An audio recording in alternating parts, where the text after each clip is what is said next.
guys! So it's been a while. I've been in Poland for the past few weeks playing in the World Championships, and we were playing in a place called Wrocław, which I learned to pronounce at some point along the way there. And if you remember my previous videos about the women's team trials, this is actually the event that it qualified us to play in, so it was very exciting.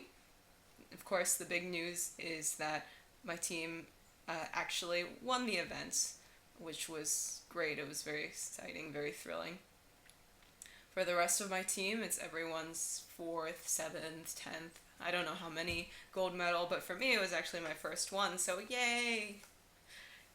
So also, 4/6 of my team played on the team last year, the silver medalist team, where they lost a very tight match to France. And so this year they got to have their revenge on France a little bit in the final. We actually won by a pretty good margin, so that was nice. So Poland I really enjoyed a lot. I enjoyed the playing site, which was at the beautiful Centennial Hall. Beautiful being the WBF's words, but I wholeheartedly agree. It was very lovely. The playing site was spacious, and it was a great place to be. The only problem was, of course, that it was 20 minutes away from the closest hotel. But we actually ended up doing a very smart thing, which is that we found a cab driver actually that seemed very nice, and we talked to him, and he actually ended up being basically our personal driver for the entirety of the tournament, picking us up when and where we needed him, and schlepping us back and forth the whole time. So that made everything really convenient and really improved the experience a lot. I think that it would have been a little annoying without him because we would have had to scrounge for a taxi cab basically every day. The city was lovely. The restaurant scene was great. If I would say that the main difference about the restaurants in Poland is that they don't really feel the need to serve you quickly at all. It's not like in the US, of course. But I really loved it. It was a great experience. The bridge itself was actually quite grueling, not because you played that many boards. You only played 3 sets of 16 boards a day, and we were six-handed, so each of our pairs only played the 32 boards a day. So that part was not really grueling. It was just mainly the length of the event. Just playing bridge for so many days in a row. I think I've read in places that some people have suggested maybe you have a break in the middle. You can play more boards on most of the days, but then just have a day off in the middle. And we almost had that because one of the days there was a marathon, so we didn't start bridge that day until about 5:30. So that was really nice, actually. So it was very exciting. It's my first time getting this far in any world event. The only other world event I played in before was the open event in Sanya, which was also very nice. So I've definitely had a good experience with the WBF world events so far.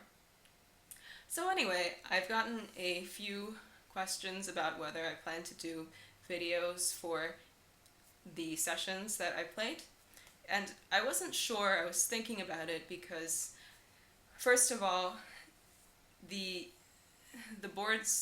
way that the boards worked is that because there were 3 sessions a day, we played 2 out of the 3 sessions, only 32 boards per day. So there's a lot fewer boards to go over than the women's team trials. And also, we played a lower percentage of the boards. We played 66% instead of 75%, so I felt like it might be a less cohesive narrative. And the other thing is that with me and also my opponents, I felt like there was more kind of just dumb errors. I think part of this is that we had all been playing bridge for a very long time, and it's kind of wearing on you. And for me, usually when I make errors that are really boneheaded, it's because I didn't take the time to think through the action and I bid too quickly, which actually throughout the entire event I did get used to playing somewhat quickly because my partner and sometimes my opponents were often a little slow, and I myself am not a fast player, So I thought it was important to try to preserve time.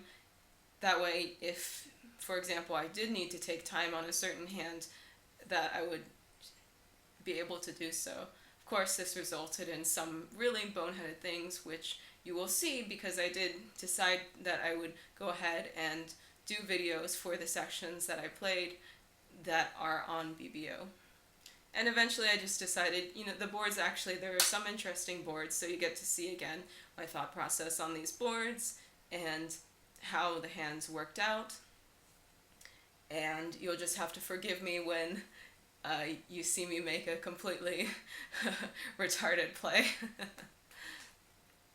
But so yeah, so they actually started view graphing our match when we played against Sweden, I believe. They did 3 out of the 6 segments, but I only played 2 out of the 6. So I'll start with those, and then they had our entire semifinals and finals matches on ViewGraph, so I'll be able to do all the boards that I played in those ones. So feel free to look forward to those videos.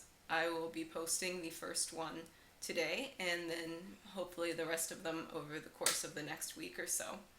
And if you have any suggestions or comments, as always, please send them to me. I'm always happy to hear them.